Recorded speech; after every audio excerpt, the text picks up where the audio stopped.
行走江湖近百載，熱狗光榮隱退。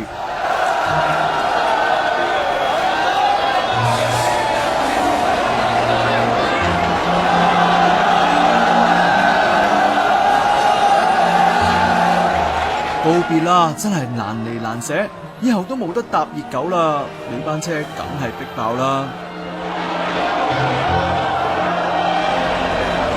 九巴早有準備，派多4架嚟招呼佢哋。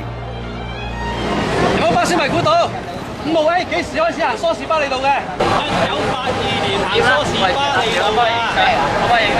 做咩啊？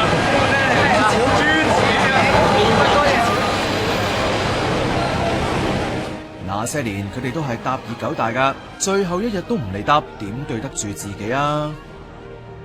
唔捨得咯。其實我覺得佢可以保留翻幾架，可能淨係專登開一條線係行啲熱狗嘅，咁我覺得仲有特色啲咯。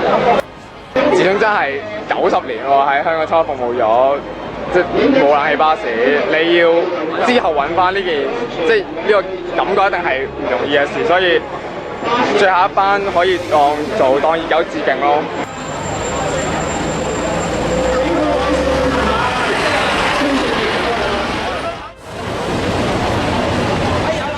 每一架熱狗埋站，情緒都好高漲啊！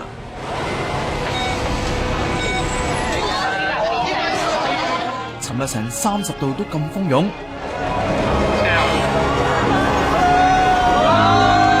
開車啦！無論上層定下層，都逼到成罐沙甸魚咁啊！細個好中意搭熱狗巴咯，所以特登出翻嚟搭懷念一下，因為可以開窗咯個巴士，咁樣可以吹下風，好舒服咯。